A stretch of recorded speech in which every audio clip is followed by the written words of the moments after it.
Good afternoon. I'd like to call the meeting to order. This is the meeting of the Auburn School Committee for July 22nd, 2020 at 1 p.m. or somewhere around there.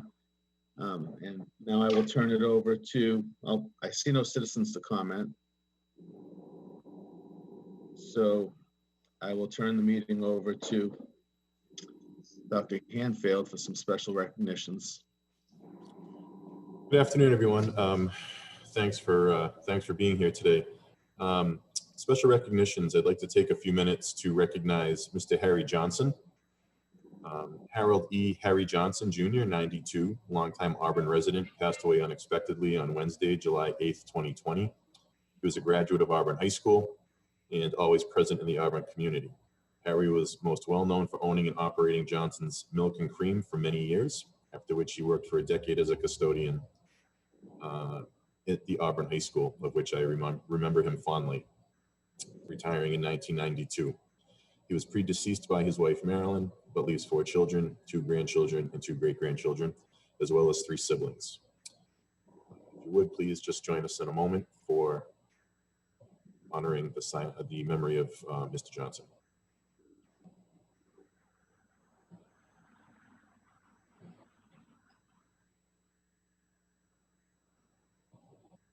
Thank you.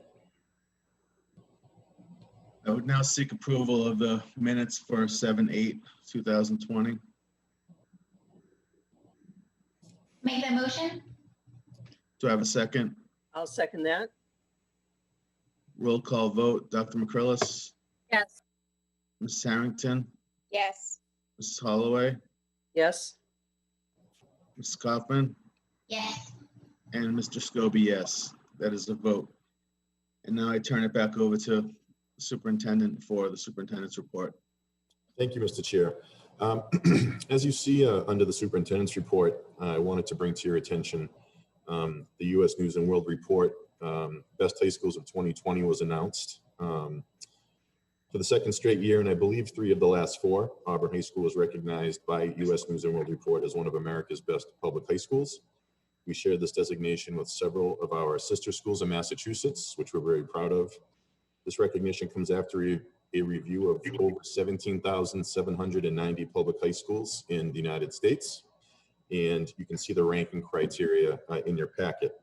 College readiness, college curriculum breadth in the amount of 12th graders who take and pass AP exams, math and reading proficiency based on state required tests, math and reading performance based on whether performance on state assessments exceeded expectations given the school's proportion of underserved students, underserved student performance based on how Black, Hispanic, and low-income students performed on state assessments compared to those who are not underserved in the state, and then graduation rates based on the proportion of students entering 9th grade and graduating 4 years later. So just wanted to bring that to your attention. As I said, we share this designation with many of our sister schools in Massachusetts, as Massachusetts is recognized as the top state in the country for education. So proud to be with that company, and congratulate everybody at Auburn High School for their performance. Excellent. Thank you to our leadership team, our teachers, and even our parents for their support, and especially our students who continue to do their best. Yeah, it's a nice achievement, and it's a nice recognition. So thank you for that. Also, relative to Auburn High School, as I've made you aware, next Friday, July 31st at 6:30 p.m., the class of 2020 will receive their diplomas on Memorial Field. The ceremony will be held in accordance with the Commissioner's graduation guidance published in May. I attached a link to your materials should you wish to review it. The rain date will be that Saturday, or if we need to go further than Saturday due to bad weather, we would go Sunday, and the time would remain the same at 6:30. I'd like to thank Darlene Coyle from the Department of Public Health, Mr. Joe Fahey, our Director of Physical Plant, Town Manager Julie Jacobson, our Commissioner Jeffrey Riley, and Lieutenant Governor Polito for their assistance and clarification in getting this event off the ground.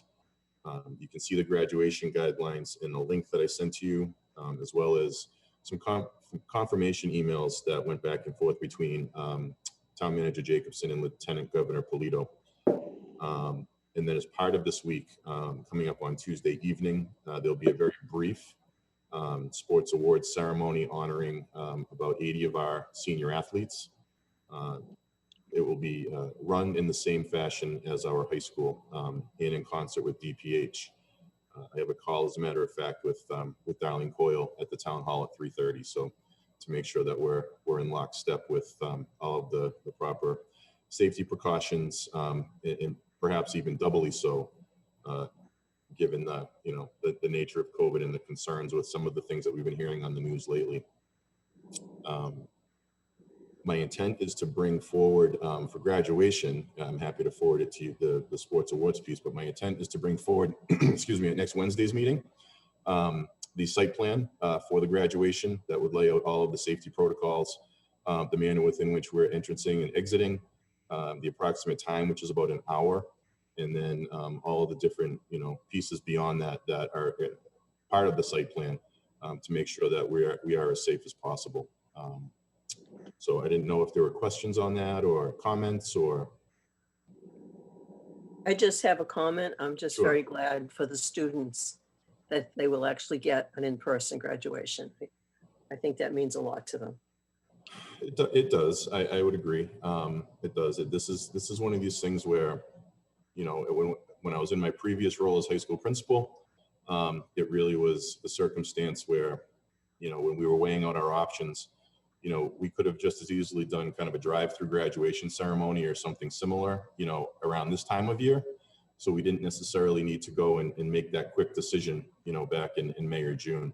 And it really was what the kids wanted. So to the extent possible, that's what we decided on. We decided to try to wait and see if we would get into an element of our phased reopening that would allow something to happen. And we're very fortunate, that's the case. So a lot of planning as the documents that I've shared with you demonstrate, a lot of planning through Department of Public Health. But, we're very fortunate too that we have such a cooperative group on the town side that really wants the best for our kids. So it's a really nice partnership we enjoy in Auburn, and our kids benefit for it. But again, I'll bring the specific details to you, next Wednesday for review and comment. Thanks to everyone who's worked on this. Sure. So I just have a couple of questions as well, and I Sure. realized through the chair, apologies, through the chair, and this may not be answered until next week, but given what we've seen in the news, at least in a couple of instances for graduations in particular, which by the way, I totally understand that, we're trying to make this as normal as possible for our seniors especially, but I'm just concerned about making sure that we're monitoring any travel that has taken place up to the time at which these kids are coming in, because if any of you saw the news, there were over 100 cases that were seeded by one kid that went to a graduation after going to Florida and not quarantining. So that's a concern, just because frankly, we don't want to jeopardize, any additional events that we might want to have. So that's one concern that I have. And then also, I'd like to know who is going to be in attendance from our faculty. And I ask that because we have these plans we're going to speak about later, that we're trying to get kids back in school in some semblance. So I would really hate to jeopardize that. And then finally would be about masks being mandated and not optional. Sure. So if you can't answer those now, that's fine, but I'm going to keep a keen eye to that. Yeah, I can answer all three right now, to the extent that I can. I can tell you that we've been actively working on the student side to see who's attending and who and where they've been. We had 187 students, I believe, in the class of 2020, and 173. The list is getting pared down a little bit. 173 for a variety of reasons. Some students, some have gone to the United States Military Academy, some have left for boot camp.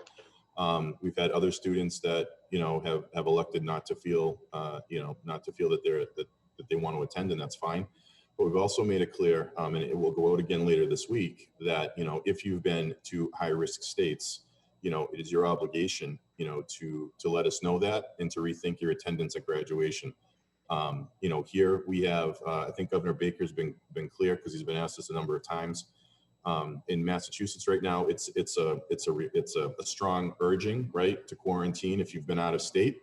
You know, he has, you know, by his, and rightly so, I think to some extent, he has great hesitancy in making that a hard and clad government rule because of constitutional issues. But we've been using his same language around that.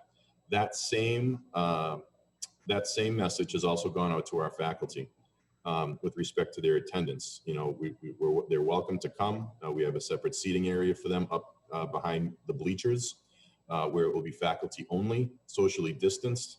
But again, if there's concern or if there is, you know, the slightest feeling of not being well, or if you've traveled and you feel that you need to, you know, utilize extra precaution, we certainly are not mandating their attendance. You know, their safety is always is number one. And then with the last part of that, with respect to masks, that's non-negotiable. It's non-negotiable up and down the lines. Everyone will be in some sort of a face covering. They will be mandatory through the event. I can some of the early kind of, you know, pieces. You know, we were in a meeting for 2 hours today with Joe Fahey, looking at the fields. We're looking at 3 separate entrances.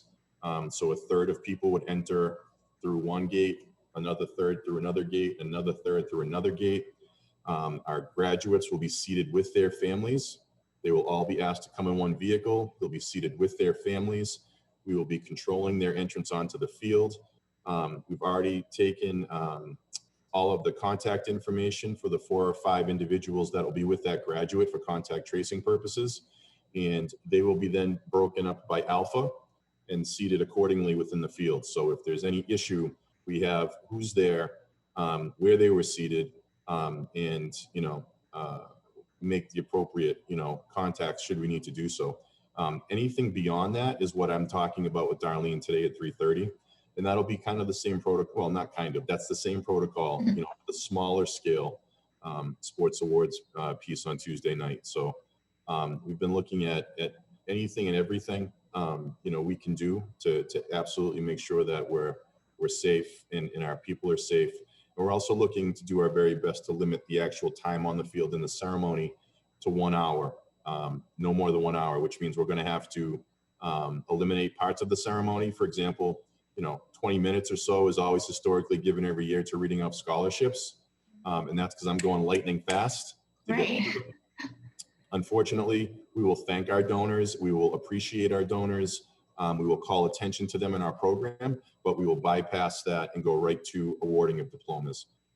So it'll be an expedited ceremony. And, you know, at the conclusion, we anticipate, you know, controlling the exits as well. That, you know, people will leave, you know, in groups, you know, maintaining that social distance, and they will also be advised that they can't stay on the premises. They need to get in their vehicles and exit. So I think, you know, I mean, nothing's ever permanent or 100%, but I think we have a really solid plan in place, and that's why I'm asking Darlene to review that with me today. So that there's anything, you know, extra we can do or anything extra she would advise, and it's pragmatic and practical, we're going to do that. You know, we're going to do that. And then all of that then gets transposed into, you know, here are the directions for, you know, for both events. We are foregoing a graduation rehearsal so that we can limit exposure as much as possible. And we're going to wing it, and we're going to see how it goes. But I think we'll be okay. I think we'll be okay. I think we have a good plan in place. But certainly, you know, it's my intention to be as transparent as possible with all of you. And I will have the site plans for you in all of the list of precautions, any notifications sent to families, you know, will be with you. And as I said, I've already, you know, put out to you the May 20 guidance, the confirmation through the state, and it's one other document that escapes me at the moment. But should there be questions from the community and they can't get to me, you'll have the documentation at your fingertips.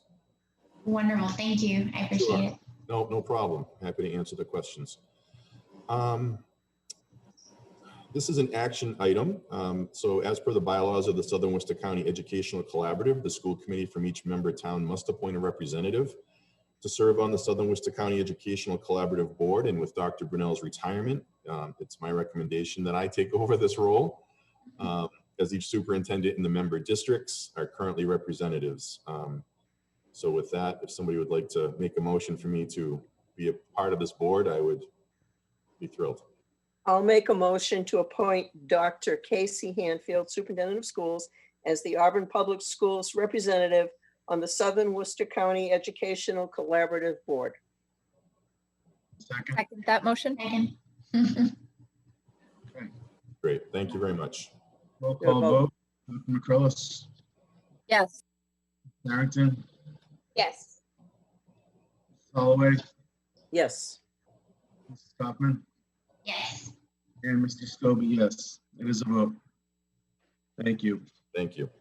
We now move on to unfinished business. Yeah, so thank you, Mr. Chair. So under unfinished business, this has been a long unfinished business. The return to school team, as you know, has been meeting since June 8th to debrief about the remote nature of the third trimester, to provide input into creating surveys for families and staff regarding what a return to school might look like in the fall, and assist with the development of reports to DESE on July 31st and August 10th regarding what a reopening would look like in 3 formats. Format 1, a full return to school, either at 3 feet of distance between students and staff or 6 feet of distance between students and staff.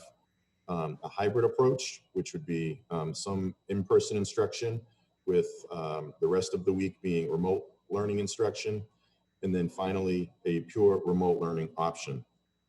You have the link to the notes and information from June 8th all the way forward through our most recent meeting that I sent to you for your reference. In recent return to school meetings, we have reviewed survey data, which you also have. A high percentage of families indicated their hesitancy and unwillingness to return to school full-time, at least initially. After completion of the commissioner's pressure test, which I had mentioned in our previous meeting, where we were being asked to see how many students you could put in a classroom at 3 feet, how many students you could put in at 6 feet. At the 3-foot mark, classrooms look essentially unchanged. There's probably a desk or two that you remove, but the desks in the classrooms look the same.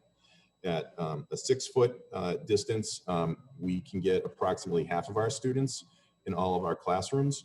And as is noted in the return to school survey data, that's consistent across all of our school buildings. So in reviewing that information as a return to school team last week, there wasn't an appetite for anyone on that committee to look at a 3-foot option, at least right now, for a return to school. That also didn't take into account teachers, that also didn't take into account aides, other adults that might be in the classroom. So even looking at that 3 feet of distance, you still had to account for other adults that would be in the rooms, especially, PK to 6, PK to 8, really. 9 through 12, we don't have really any adults in the classrooms other than teachers, but we do have a few classrooms even at the high school that have, more adults in them, than what these measurements called for. So based on that information, there wasn't an appetite, to return at a 3-foot mark of that committee regarding COVID and COVID transmission. We did discuss different hybrid models. As I discussed here, we discussed a Cohort A B model where students would come into school every other day. After discussion within the return to school team, they felt that cleaning was going to be problematic, and the ability of mixing cohorts, in that AB or that Monday, Tuesday, or Monday, Wednesday, Friday, whatever the case may be, that cleaning would be difficult and would be hard to do. There was a discussion around a Cohort A and a Cohort B model where Cohort A would come in Monday and Tuesday.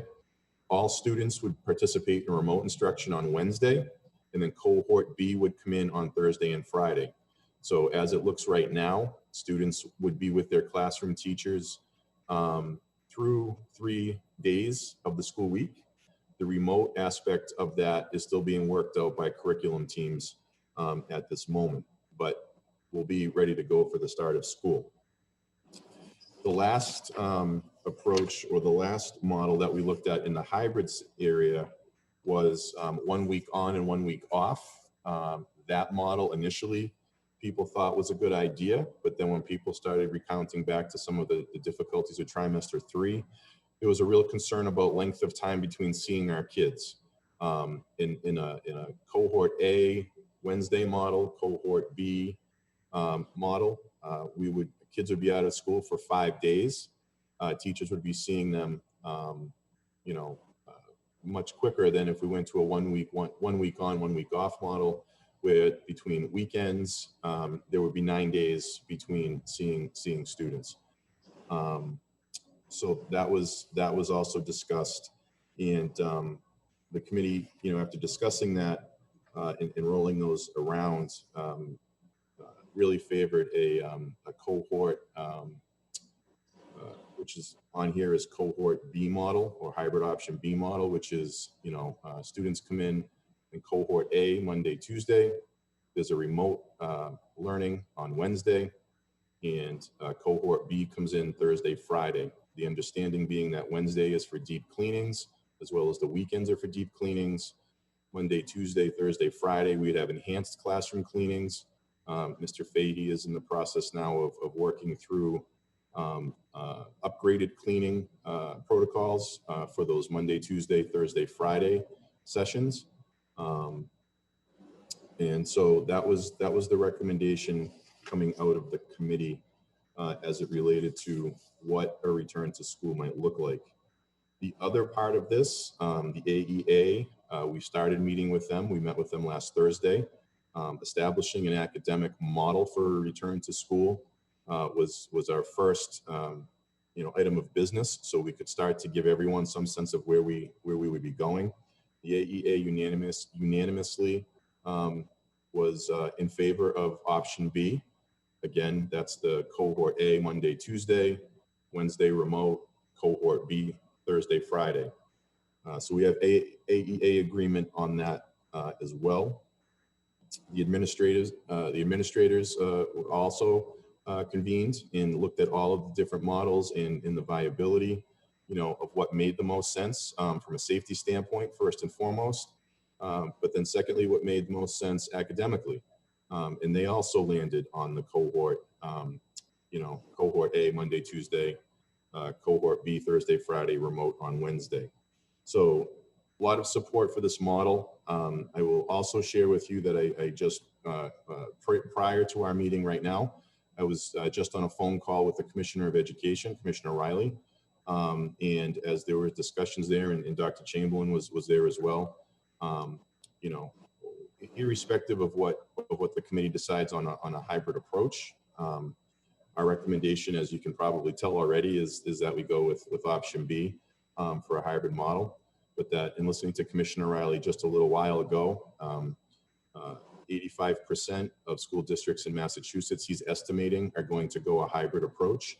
10% are still aiming to go with a full return based on the size of the district, and then 5% of districts are choosing to go remote. And those are based on what he currently has in, as several school districts have already made their plans known for the fall with respect to how they anticipate educating their students. The other thing that I want to mention prior to discussion, and then if you choose to take a stance on the recommended motion, is that it's also a very, very strong belief of the commissioner. He said it today, that we very well could find ourselves having to pivot into remote very quickly, whether it be late fall or sometime in the winter, and then when we get the go ahead to to pivot back into a hybrid model of school. So that was some new guidance from him today that we haven't heard, at least publicly. So with all the things that that we've looked at in the last several weeks, we feel bringing this recommendation to you to start in a hybrid option 2 or option B, as in your paperwork, is what we feel makes the most sense. So with that, I will open it or kick it back to Mr. Chairman, and you can facilitate discussion or if there's questions. I would entertain that motion. Through the chair, I'd like to ask, because people have asked me, what happens with the Monday holidays to the Monday, Tuesday group? So that is something that was just raised, by the AEA to us. We'll be discussing that with them tomorrow. I think our biggest concern in that circumstance is, obviously, how do we make sure that instruction still takes place? And that's something that we still have to figure out with a few other things. So we don't have, I don't have an answer for you yet. I want to discuss with the AEA what they feel might be best practice or what they feel comfortable with doing.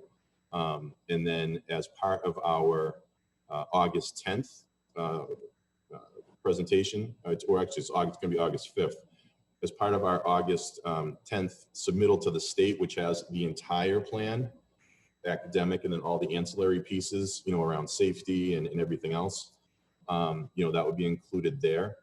But certainly I can add that to, as a matter of fact, it's actually on our agenda to tomorrow, for tomorrow's meeting. I'm happy to report back, next week if we have some agreement on that. Yeah, that would probably also impact the Thursday, Friday group around Thanksgiving and if we're still in at that time. So there's probably. Yeah, so that's right. So there's some complexity. So people ask about the Mondays, but then there's, well, what about, the holidays, in November, and how does all that work? So, right. So it's, we've got to kind of look at it a little bit broader than just that Monday. So that's why, I want to have continued discussions with the AEA around what they think, makes some sense around situations like that. Through the chair, I actually have a few questions specific to what we've included in the motion, which I realize we haven't made yet. I understand the rationale between selecting a hybrid model, but I am concerned solely about time at this point with regard to our facilities and our teachers being ready to start. Because what we don't want to do is just slap stuff on the wall and see what sticks. And I'm not even saying that we're doing that, but our runway is very short already. And so I am concerned that by trying to start our school year on September 2nd with this hybrid model, I'm not sure that we're ready, and I want to do it right, because if we mess up, the stakes are high. And I know we haven't really seen, or maybe we haven't even requested a composite look of our ventilation systems for some of our older buildings. So and I have a few other questions, but those are my key issues with what's included in the motion. I can ask a few later, or if you'd like me to go ahead and throw them all out there now, I'll leave that up to you. No, I ask it. No, Okay, so up to the chair. We're already well into this. We may as well just keep going now. Okay, thanks. Then, so specific to the hybrid model as well, are we also going to keep the teachers in cohorts? And I ask because if we don't, if you've got one teacher teaching both cohorts, they are asymptomatic but have it on Monday, they could still, in theory, be asymptomatic or pre-symptomatic by Thursday or Friday, and then we've wiped both cohorts out, if you see what I'm saying, in terms of how we're going, who we've exposed ourselves to. And then finally, testing criteria, but I understand that that's coming from the state level. But if you have any input on any of those questions, I'd be interested to hear your thoughts. So with respect to ventilation, Mr. Fahey actually is in a room right next to me over here at on the West Wing, where he's visiting right now with a company that specializes in kind of, as I understand it, this is very quick, but that they are able to use, they have a product, a filter that they're able to use that's got positive and negative ions that come together and can catch and trap a virus like COVID and not allow it to spread through HVAC ventilation. Within new buildings, such as AMS in the high school, those filters or devices can be set into the current HVAC systems. In our elementary buildings that obviously have older HVAC to them, There are classroom setups that could go into classrooms that are doing the same thing in terms of, catching air and things like that. Again, it's very tentative what I'm sharing with you, Sure. but we're looking at, we're looking at a very, what appears to be to me on the surface, a very viable solution to concerns, around, the spread of the virus as it would be hanging in air or sucked up into ventilation or things like that. That being said, though, we still are in the middle of looking at what that issue is, and to what extent, it potentially has, within schools. But there is some headway on that, and we will be sharing that with the AEA tomorrow.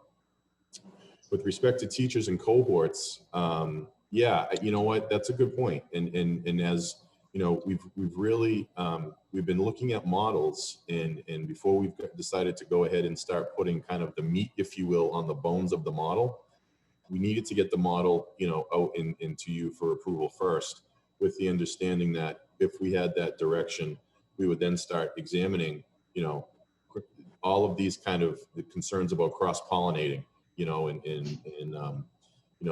trying to not contaminate, but trying not to promote, if you will, contamination by, mixing folks like that. And then what was your third question, Dot? I'm sorry. It was a third. Was there a third question to that? Well, in general, it was about testing criteria, but even before that, it's more just about whether or not we think it is realistic that we can actually start the year hybrid and start it off well. Sure. And I should add a little bit more to that. Forget the instruction part of it. Yeah. How many people on this call can say they've sat in a mask all day? And just do your laundry, do your gardening. How many people have had your children do this all day? And how many of our teachers have done that?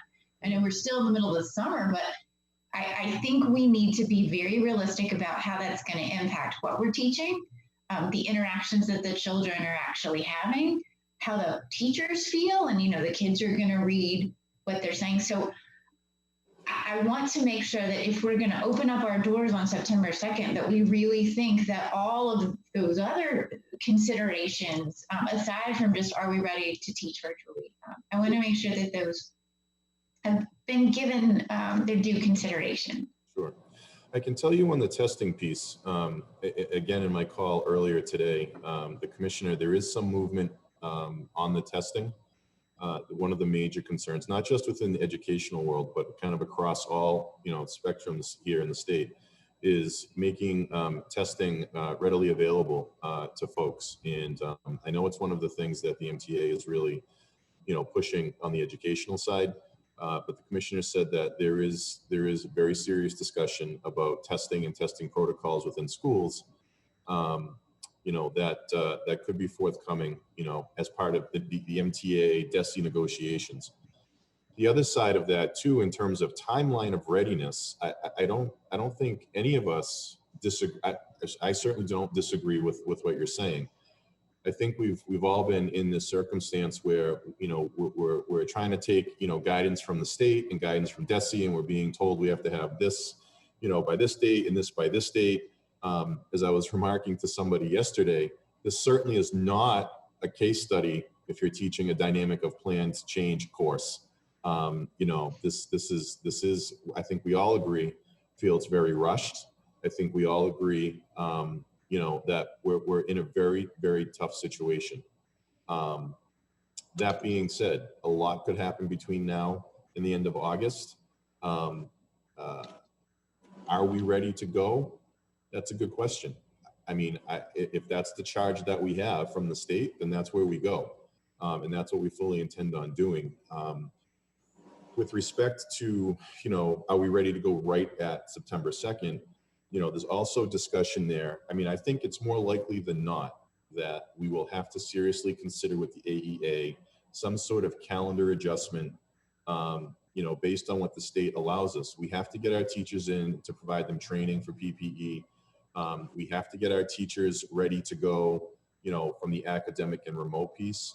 I agree with you. I mean, there is not, and I don't think any of us on this call, to another point, don't think any of us on this call want to do anything less than our very best and what our kids in this town deserve. And, you know, I'm being very candid when I say, you know, it's a crunch right now. I'm not saying we can't do it. I'm just saying it's really a crunch, and it's a crunch that I think the entire state is feeling, and it's not unique to Auburn. There are several things here at play. With respect to the motion on the table, the motion that's there, as it's currently worded, would allow me, through you, to bring back to the table at any time an adjustment to what we're doing.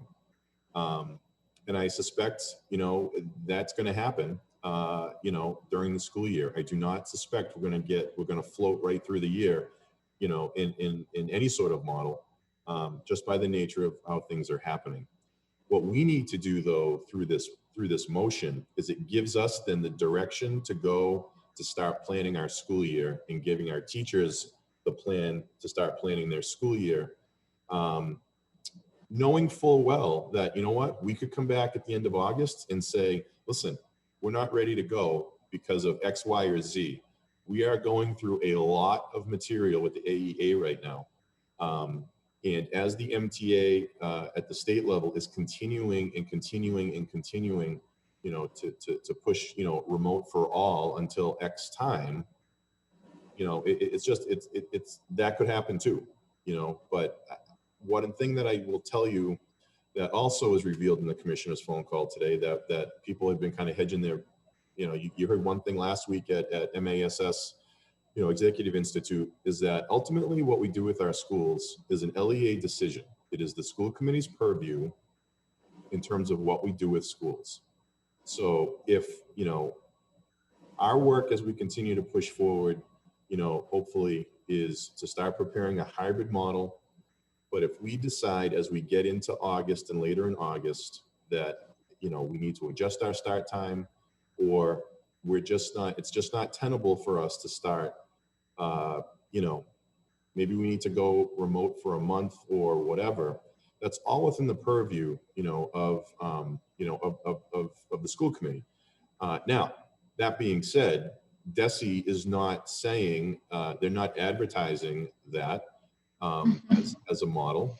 They want, you know, kids back in school. And I think we all do. I think we all agree the primary reason we want our kids back in school is so we can see them and make sure they're safe and start to put some routine back in their lives. But it can't be at the expense, you know, of the safety of our teachers and our kids. And so with that being said, I think there's really two things right now that has to be considered. You know, we have families that are clamoring for some sort of direction, right? And then on the other side of it, we understand that this is such a fluid situation that even the answer we give them, which is prepare for a hybrid, they still have to be prepared to snap into remote. And whether that's, you know, through something that's created here within district, or that's something that's created on the outside from the state, or somewhere in between. So I think this motion gives us the latitude for us to at least give direction moving forward, with the understanding, as it's stated in here, that if we have to pull or pull back, you know, push forward or pull back, you know, we can do that too. So that's really, I guess, all I have to offer right now, you know, in terms of where we sit. I don't know, Dr. Chamberlain, do you have anything with that, or? I've got a couple more comments. Sure. In talking to some staff, one of their concerns was that remote learning, if that's part of it, had very loose guidelines, and some kids did the work and some didn't bother, and it was really okay. And if we're going to go that way, we need to have some standards, and we need the students to know and Absolutely. the parents to understand. One of the teachers said she actually had almost naked children in front of her when she did Zoom instruction, and that was kind of a little overwhelming. Sure.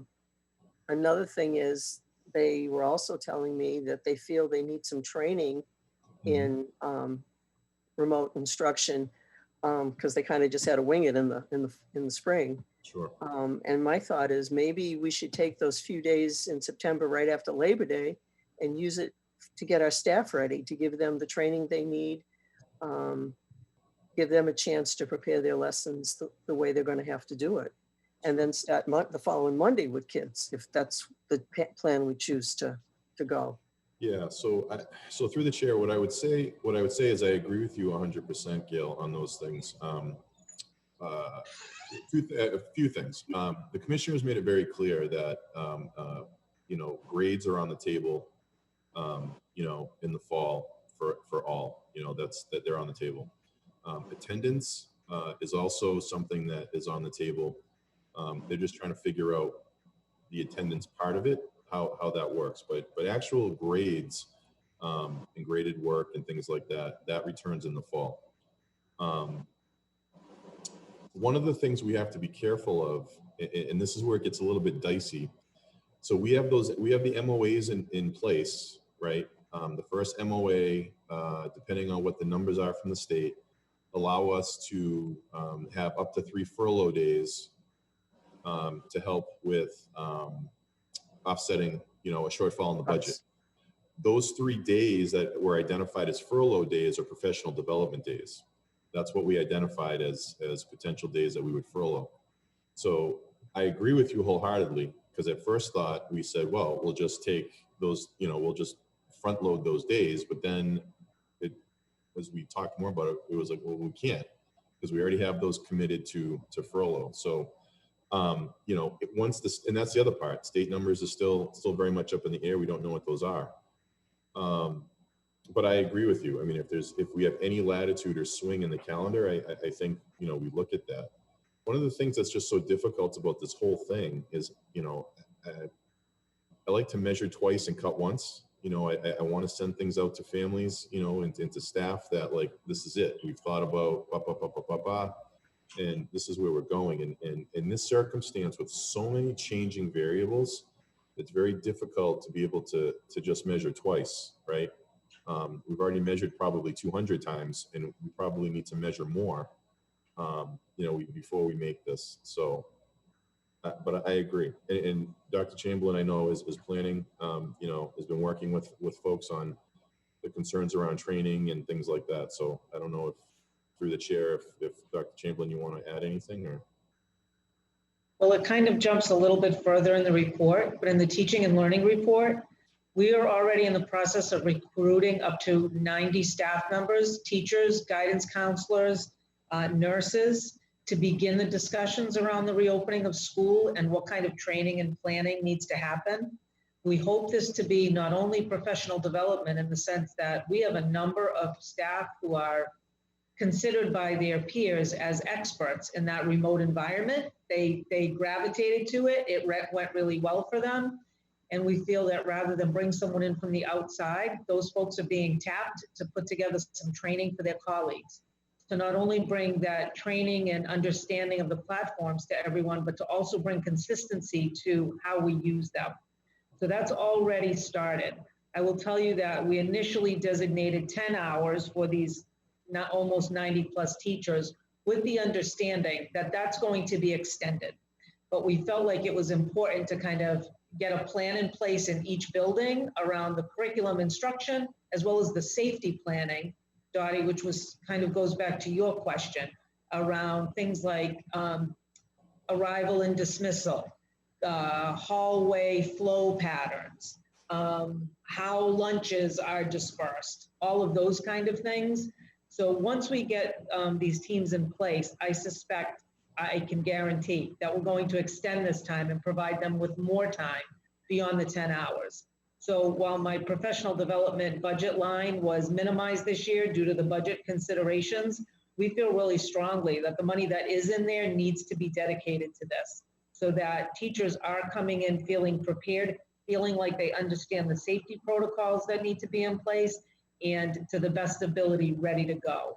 And as Casey mentioned earlier, it does seem that we're going to get relief from the 180-day school calendar that will allow us those additional days to front load at the start of the school year to use to extend professional development. So we're waiting to hear on that, but it does seem that the commissioner is going to provide that. So we've reiterated with AEA, they've talked about training as well. We know that we cannot walk into this without some really significant planning by everyone and some training. So we've committed to that already. So, And I am pleased with the response that we've had. I think we have 16 total or 17 total guidance social worker staff. I have 13 that I'm meeting with tomorrow to get the ball rolling just around the social emotional piece for both students as well as staff. What do we have to have in place for them to help them to feel more comfortable being back in our classrooms? So I agree, Gail, this is critical. Okay, thank you. And through the chair, just in terms of training for staff, I would strongly recommend making sure if it's an external person or something, just in terms of PPE, there's ways to transmit this virus, just taking the gloves off the wrong way or taking the mask off the wrong way. So I would hope that all of our staff, and then when our kids come back, our kids are trained on how to do those types of things appropriately so that there isn't unduly transmission.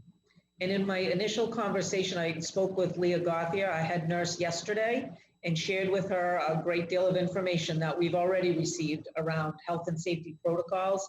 I spoke with her again this morning, and she was starting a PowerPoint that can be used with staff, and then ultimately, how do we transmit this to students, right? What our expectations are.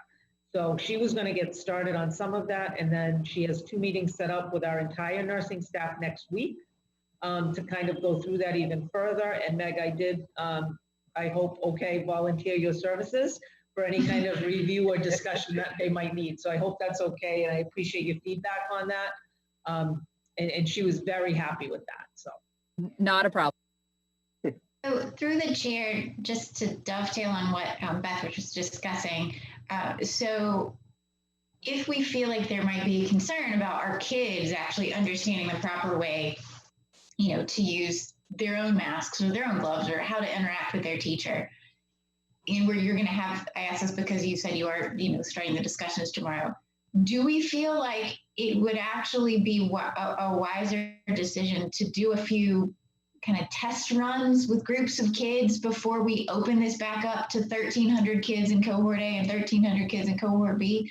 And I ask because it is probably one of the most important things we're going to have to get right in terms of having all the kids in. So I guess I just don't think it would be the kind of, we have some flexibility to do this. So could we do a test run with different kids or with kids to see if what we're saying makes sense to them and they can enact it, or even like a couple weeks of half days to start where we're not worrying about lunch, which is a high risk time, just to wean them back in maybe. Exactly. And I'm assuming that kids aren't going to be practicing wearing their masks all day, and they're going to be, doing all the silly things like wearing them on their heads. And in that time, this is kind of where it ties back in. I know a lot of the concern for getting kids back into school was socialization. If you can't turn on the radio or the TV without hearing about kids' socialization, or that being a concern. Have we considered, I don't know if it would be a course or something along the lines of looping in online socialization into part of the curriculum, meaning, okay, you have a study group of 4 kids and we're going to teach you how to, use this game to use as a study method, but within, I guess I'm saying like giving them a tether to other kids outside of school so that they still feel like they have kind of that tie to other kids in the days that they're not in school. And I ask this because I've heard from other parents that, some kids are doing great, other kids, this is even just over the summer, and other kids are really lonely and really having a hard time. So I don't know if you think that would be worth looking into, but if this is going to be a reality that kids only get 2 days of school a week. Yeah. I'd just like to say that, regarding that, lots of good questions here, lots of good information as well. Regarding that piece of it, splitting the days in half, getting a few kids in there, getting their feet wet, or doing that type of instruction virtually.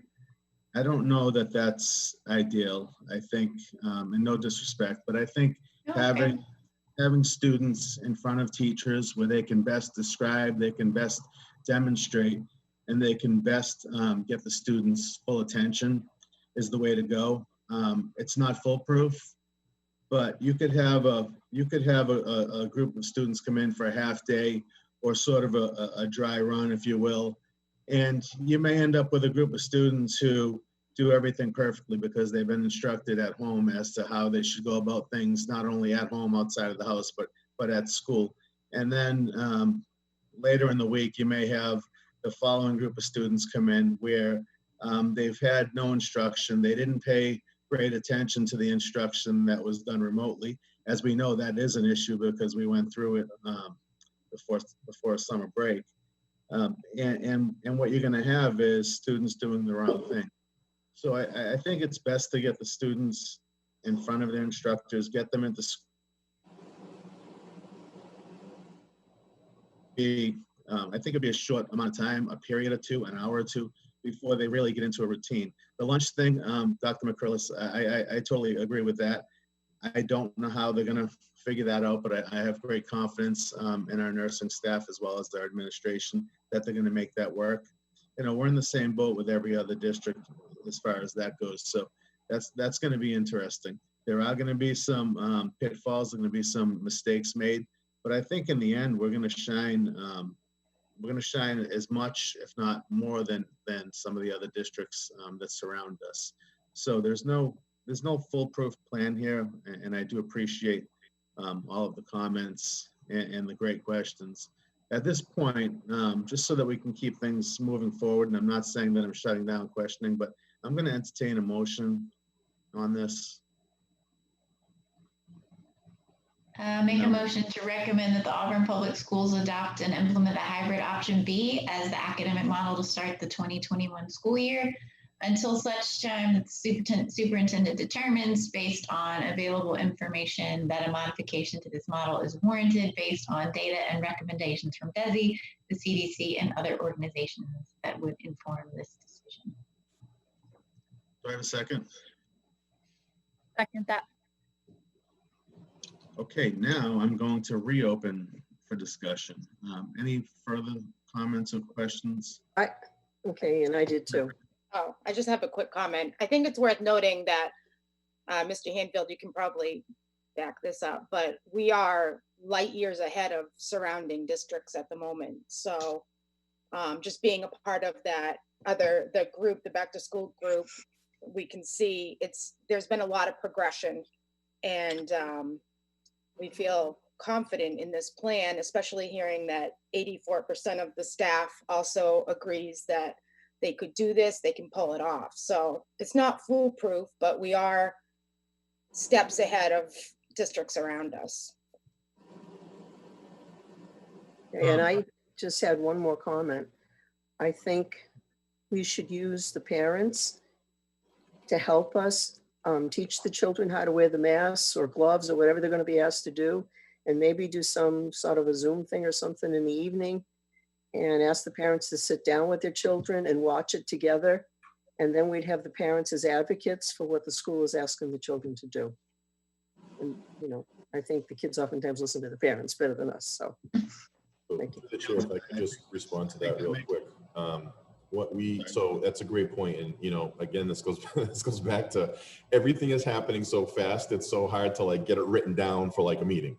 But we were just having this discussion that we will be hosting a series of town halls by school, probably in this format, where we'll be, you know, talking about, you know, the plan and the really important parts of these plans. I mean, all the parts are important, but especially the PPE usage, asking families to work with their children if they haven't already to start practicing, you know, masks and things like that. Right.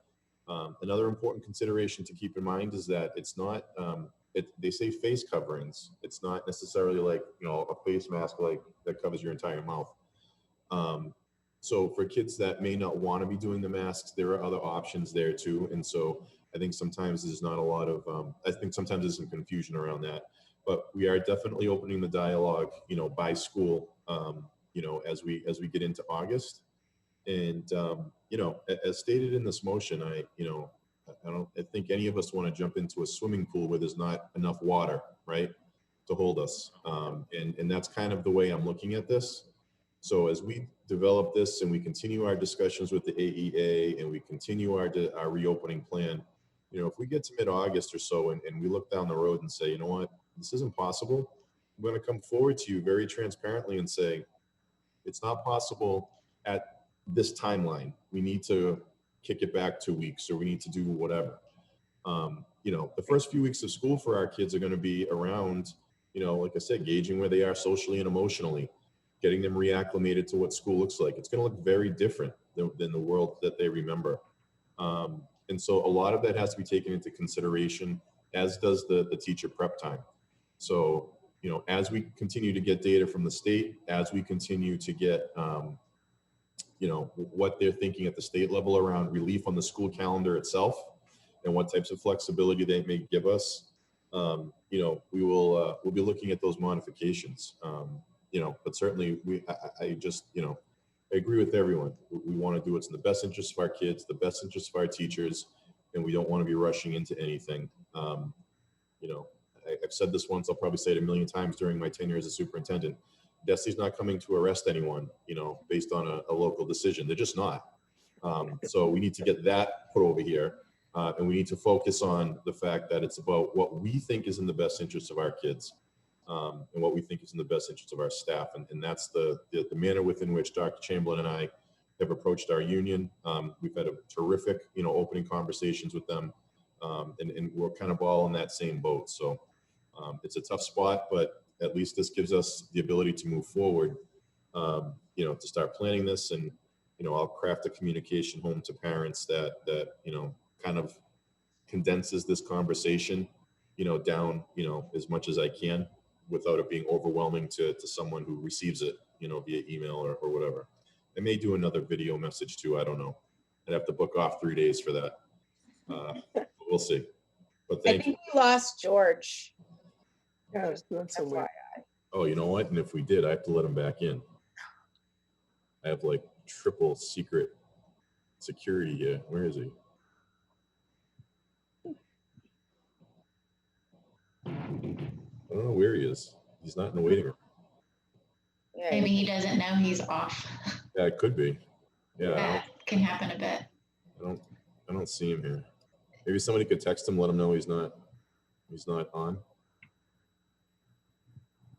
So through the vice chair, I'm happy to hear about the town meetings, Casey. I think you hit the nail on the head in terms of, what we're going to need to make this happen. And the fact that you were able to just state that this is going to look very different than what our kids are used to, I think making sure that our parents understand that and can then properly declare which model they're going to go for, like whether maybe they know their kid is not going to do well unless it's virtual, or we're not going to do it home. So I think that that's really important to continue to drive that message home, that it is going to be very different. And So the steps from here moving forward would be, we would be looking to send an information out to families, asking, what's their cohort preference would be the first part, to the extent that we can accommodate that. So what's their cohort preference?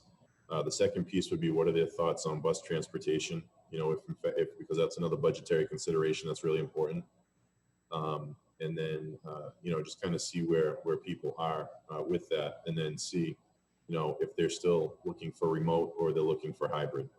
So those three questions would kind of accompany, my letter, or my condensed kind of letter to them about our discussions here. And we'd be looking to get that data back really quick, so that we could then, take appropriate actions in the school. so through the chair, just one follow-on question to that. If we're going to ask this, do we also need to assess how many families actually need full-time or after-school care, or are we just not even putting that to the table at this point, or bringing that option to the table? And I mean, for like essential workers. Sure. So I think, I think what we're going to do is, I think we're committed to assisting it to the extent that we can. Right. I think we've been very clear with that, and we won't shy away from that. We just have to think about what we can do reasonably from a budgetary standpoint. What can we do reasonably that doesn't cross-contaminate or put people in cross-contamination concerns? So I think it was something around like 17% of our respondents, I don't know the exact number off the top of my head, indicated daycare might be a concern. And it's like 23% for our staff. So that's certainly something that we have to go back and look at. And like I said, to whatever the extent is that we can do it safely and from a financial standpoint, we will certainly assist in that to the extent we can. And one more thing, if I may. Sure. I think I read somewhere you're all going to make every effort to make sure the kids, if we're alternating days, kids in the same family are on the same days. Yes, that's. Okay. That was a good driver behind this too. But I will tell you, this is the other interesting part. I will tell you, we've already started getting phone calls from families who are saying, if you go in that route, we want Johnny in cohort A and we want Susie in cohort B because of whatever. Really? So, yeah. Both Dr. Chamberlain and I were just like, are you kidding? But it, when you start thinking about some of the rationale given to us it makes sense. It makes sense. Some of the rationale. So, but that's, makes daycare a lot more complicated. It does. So it's a slippery slope all the way around, and we just have to get through it. Okay. Question. Now, for families that have kids with different last names, should they be contacting you to get that squared away? Through the chair, Dr. Chamberlain we were talking about that this morning. So when we send out whatever we're going to call it, the student selection form or whatever that might be, we're going to put in a comment section to address some unusual situations, like the one Casey just talked about, where the family doesn't want the two kids in the same cohort because of how they're running. It's going to have a good descriptor of those kind of things. If your child has a different last name, but you choose, that kind of thing. So they'll have an option there, and then we'll have it in writing. In that one big batch, and all that information is going to be going back to individual schools as well. So I think we'll be able to address that way. And even at that, we're working on running a report right now by address, so we can see if we'll have kids that show up with the same address but different last names. So we're going to go at that a few different ways. All right, thank you. Through the chair, a couple other districts I've heard have been asking about teachers who may be deciding not to return or to take time off during this time.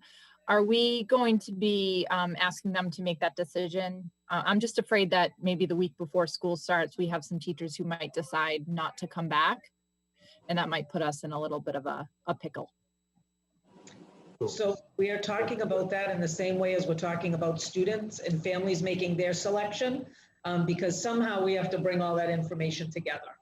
We want to make sure that the wording and how we approach this with our staff is respectful to everyone's situation.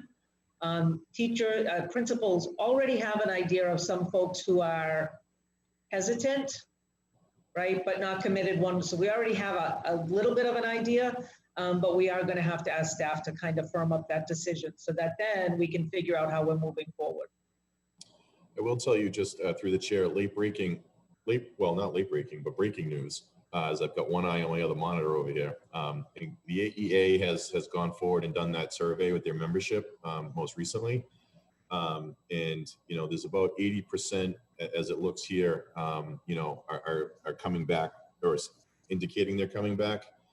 There's another, 20% or so in there, and of that 20%, it looks like it's kind of like looks like we will, depending on like what the August 5th report is, or how well the CDC and MTA list of things are addressed by the school district, and then there's that 10% that are just no way for whatever reason are not comfortable. So we do have that data literally just popped on my computer screen.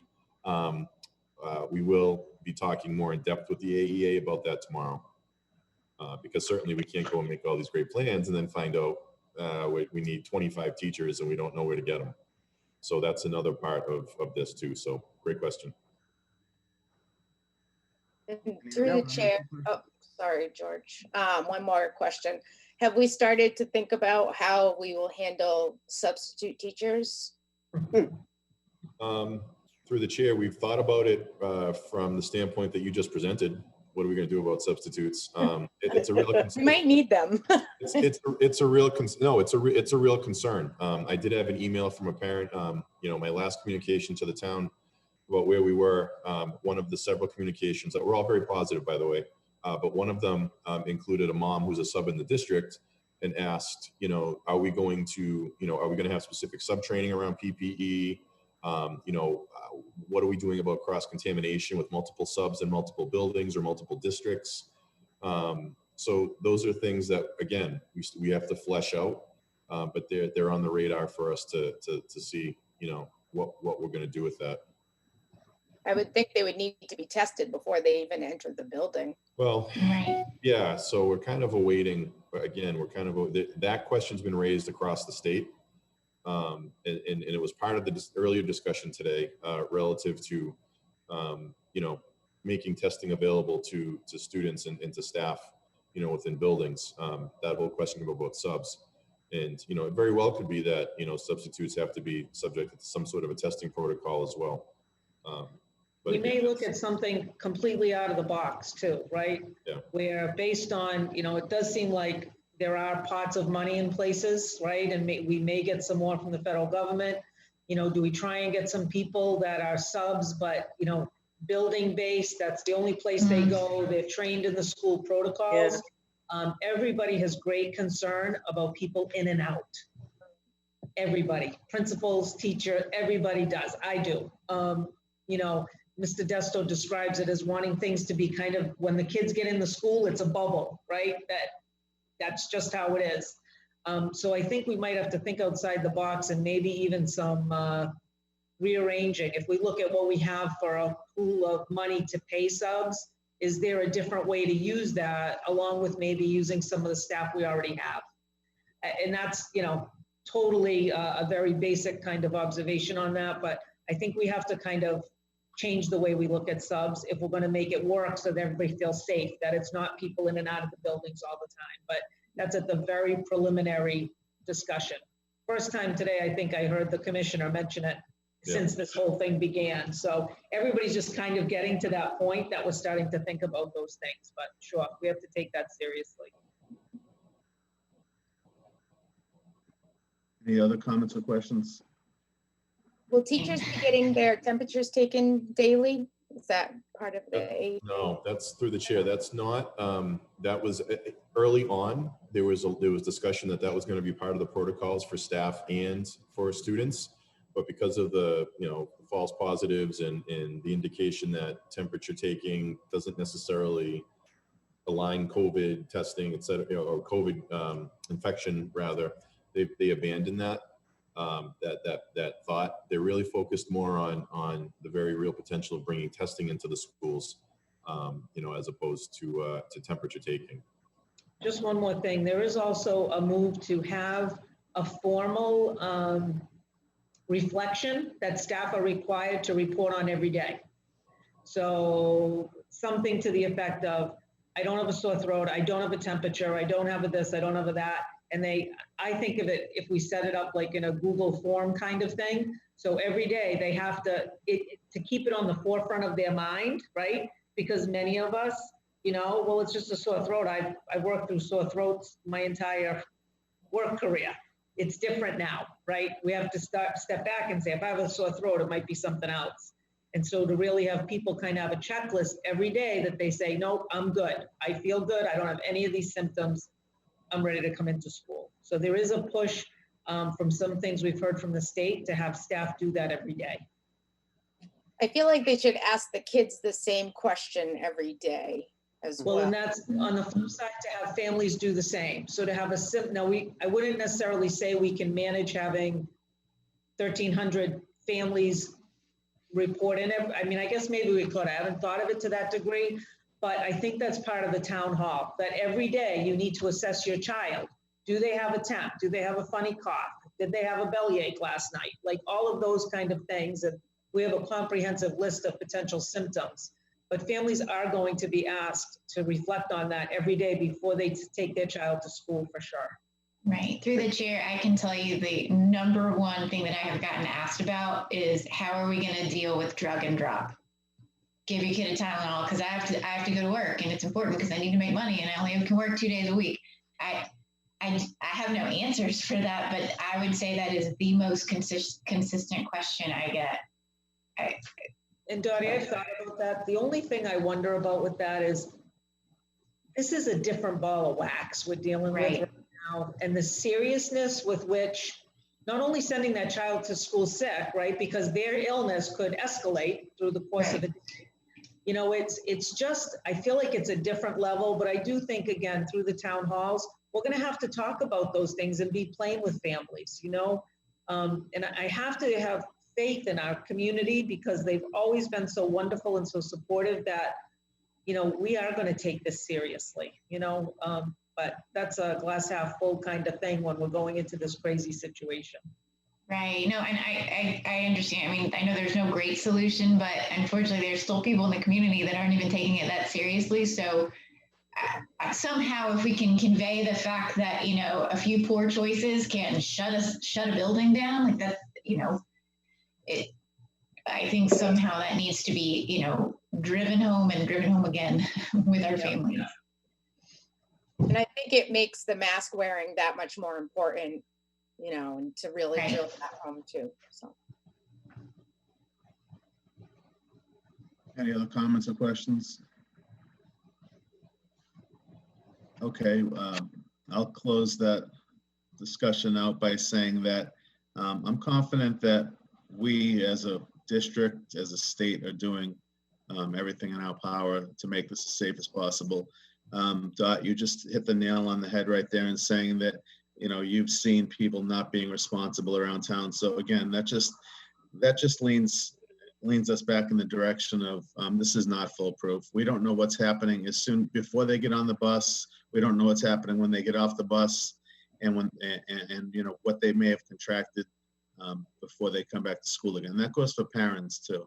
That goes for parents who are in large gatherings, protesting, if you will, you name it. There's lots of there are lots of people being irresponsible out there. So, you know, we can only do what we can do within the confines of our district and our buildings. So we will do that.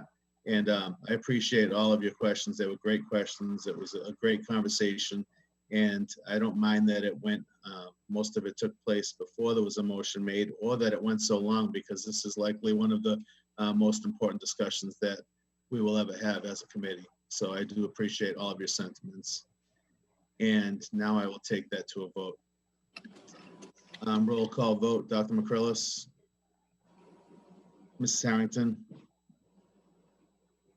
Mrs. Kaufman, Yes. and Mrs. Holloway. Yes.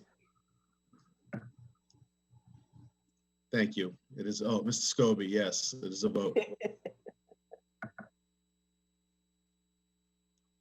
Thank All you. right. Thank you, Mr. Chair. And just lastly, before we, the teaching and learning report, just outstanding information. You know, again, I listed here that we're still waiting for transportation guidance, budget guidance, athletics, PE, and music guidance from the state. We were notified on that phone call prior to this meeting that tomorrow we should have transportation guidance in our hands, as well as potentially guidance relative to athletics, PE, and music. Medical guidance, at least the initial guidance, did come out. The 19-page document, and if you hadn't had a chance to read it yet, Dr. McCrillis has read through it and made comments, which we sincerely appreciate, and really appreciate having that her set of eyes on it as a medical professional. Those were sent along to our nurses for their review as well, and so that's come in.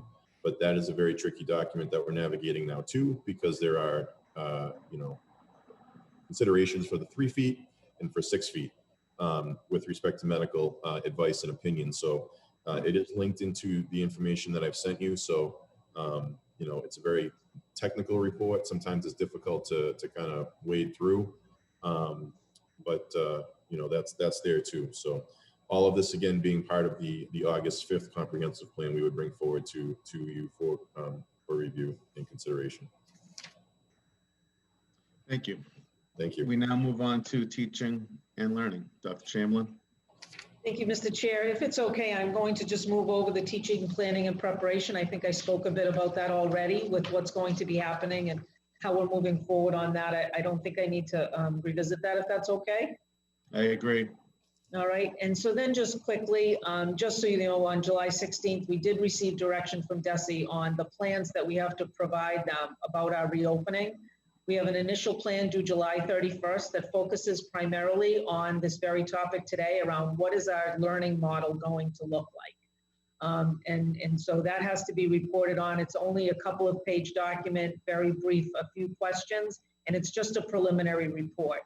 That report needs to be expanded exponentially for due August 10th, but will be brought to you, I believe, on August 5th for your review.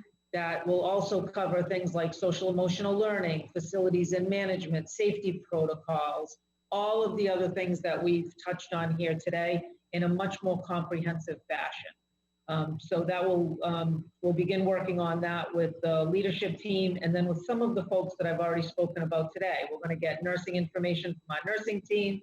We're going to have some information from our teachers, as well as from our guidance counselors around social emotional. So that will be coming, but more information to follow on that. So another big step. Excellent. Is that all you had, Dr. Chamberlain? It is.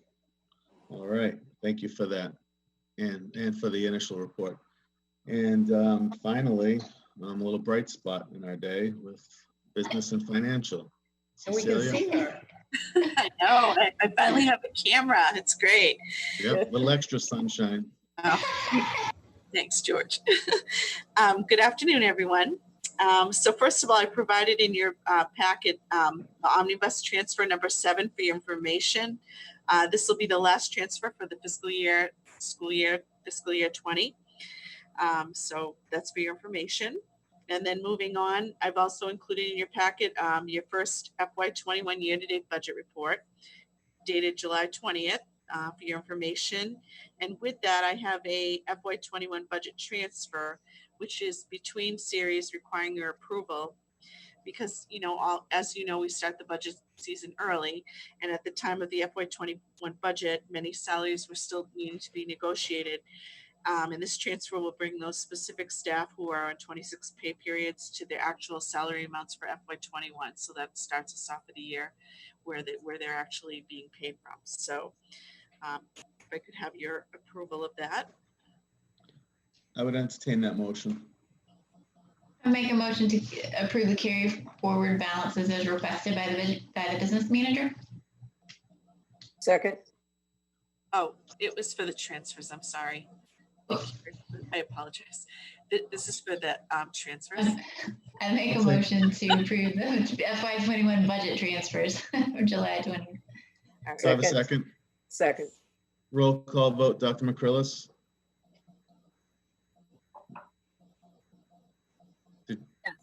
Yes. Mrs. Harrington? Yes. Mrs. Kaufman? Yes. Mrs. Holloway? Yes. And Mr. Scobie, yes, there's a vote. Okay, now I'll need this vote from you, Dottie. I have also provided memos that I'll be sending to CFO Casanovitz for purposes of carrying forward articles from FY20 to FY21 for your approval. They are $67,222.92 as a special needs article, and Medicaid articles totaling $322,214.79. These are each of these articles are already planned as offsets for our FY21 budget. I would entertain that motion. I'll make that motion. I'll Do I have a second. second? I'll second the carry forward balances motion. Roll call vote, Dr. McCrillis? Yes. Mrs. Harrington? Yes. Mrs. Kaufman? Yes. Mrs. Holloway? Yes. And Mr. Scobie, yes, it is a vote. Additionally, I've also provided a carry forward memo that I will also send to CFO Casanovitz. It's totaling $167,487.89, which consists of open purchase orders in the amount of $152,279.46 and $16,208.43, which account for timesheets that for work that was completed prior to June 30th that we paid on the July 2nd and the July 16th payroll period. So I will ask for your permission for that as well, to send that to CFO Kastanovitz. I would entertain that motion. Carry forward of FY 2020 appropriate school budget encumbered funds in the amount of $167,487.89 to FY 2021 to be paid out in full. Second. Roll call vote, Dr. McCrillis? Mrs. Harrington? Yes. Mrs. Kaufman? Yes. Mrs. Holloway? Yes. And Mr. Scobie, yes. Thank you for That your is a vote of vote. support on those. And lastly, I've included in your packet capital improvement project balances, a memo, but also with the actual balances for the CIP, just to keep you in the loop of where we're at as far as our spending with CIP. And usually sometime in September, Mr. Fahey will come to a meeting to talk about any of the capital improvement projects that have been completed over the summer. So that's normally what we do, but I just wanted to provide that for your information with the start of the school year. So, Thank you. Thank you. all right, and thank you very much. Thank you for that report. Any questions or comments? Seeing none, we now move on to policies. Thank you, Mr. Chair. This isn't necessarily an action in the form of a motion that I think needs to be taken today. However, I just wanted to bring to your attention that I was asked to bring forward the naming of the Auburn Middle School Library after Dr. Brunel. We do have a school policy on naming rights and things of that nature. So I included it here for your review. I know Dr. Chamberlain has a few words she'd like to add. But I think it's more action in the sense of reviewing the policy and tabling it for further discussion. But I will let, through the chair, I will let you figure that out in terms of how you want to handle it with the committee. But I know Dr. Chamberlain did have a few words. Okay, yeah, before that, I just wanted to ask, are there any changes being made to this policy? No. No. After reading through it, I didn't see any of the typical red lines through anything, so. Yeah, no. Okay, Dr. Chamberlain? Yeah, so it is a request to have the library at the middle school named after Dr. Mary Ellen Brunel, our recently retired superintendent, who served the Auburn Public Schools for 17 years, 5 as principal at Bryn Mawr School and 12 as superintendent. During her tenure, she, as you well know, established the Auburn Public Schools as one of the most successful and well-respected districts in the Commonwealth. She had a 30-year career in education, being a first and fourth grade teacher, an elementary school principal, and associate superintendent. She demonstrated great leadership across the state as she had a role in MASS, Worcester State University's Teacher Advisory Council, Worcester County Superintendents Association, the Education Collaborative. She was on the board at Harrington Memorial Hospital. And it's felt that her demonstrated fearless, empathetic, student-centered leadership throughout her tenure would qualify her for such an honor in the town. She led the thorough building of the middle school, as you well know, from start to finish, being involved in every little detail that could be imagined. And Joe Fahey is still amazed and has many contractors amazed at the degree to which she was involved in that process to make sure that it was all done properly. She was a great model through her daily work and actions of the critical role that positive relationships play in creating a successful environment. She committed to placing the needs of students at the center of all of the decisions she made, and she led us to do the same. She believed in transparent collaboration. She appreciated every single member of the Auburn Public Schools community and their dedication to meeting the needs of students. She was a champion for students with special needs and all of those students needing that extra attention. She had the utmost integrity, an exceptionally kind heart, and a warm and genuine sense of humor. And based on her tireless and sincere and fierce dedication to the Auburn Public Schools, we would ask for you to consider that suggestion. Dr. Chamberlain, some great words there, and obviously, right from the heart. I couldn't agree more, and there are even some accolades that I would probably pay on top of that. Unfortunately, at this point in time, I'm not really sure that this is something that we should be delving into. I would greatly appreciate if you could save all of those wonderful things that you had to say for a later date. Maybe we'll take a look at that policy. I think the policy looks okay. That's why I was a little confused about why we were talking about this under policy.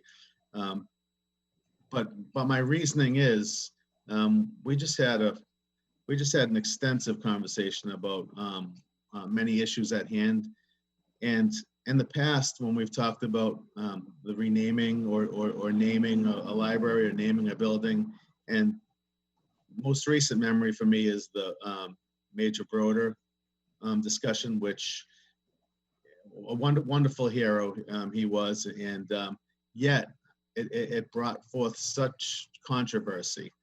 I don't know that this would be the same type of situation.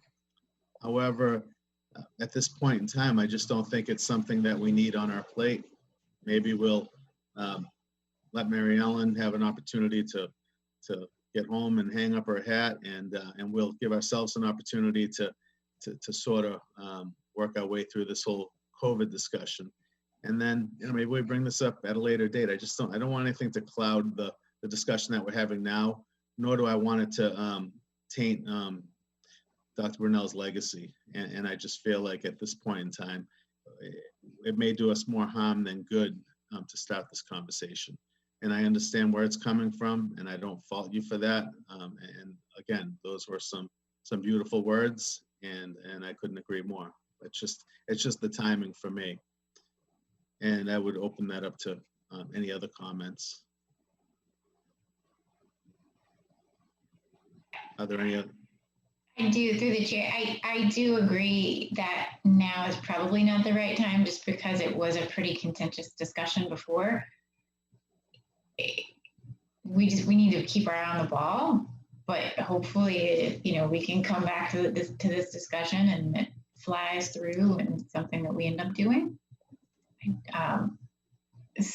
Even just pulling away resources to have a ceremony and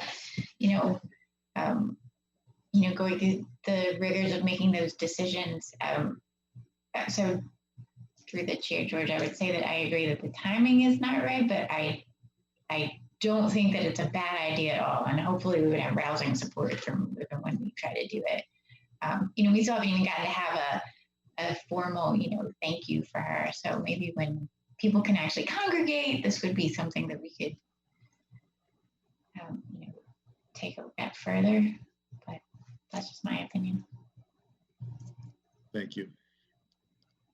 Any other comments? Well, I'd definitely be in favor of it. And if timing can wait a little bit, I guess the honor will still be there. So.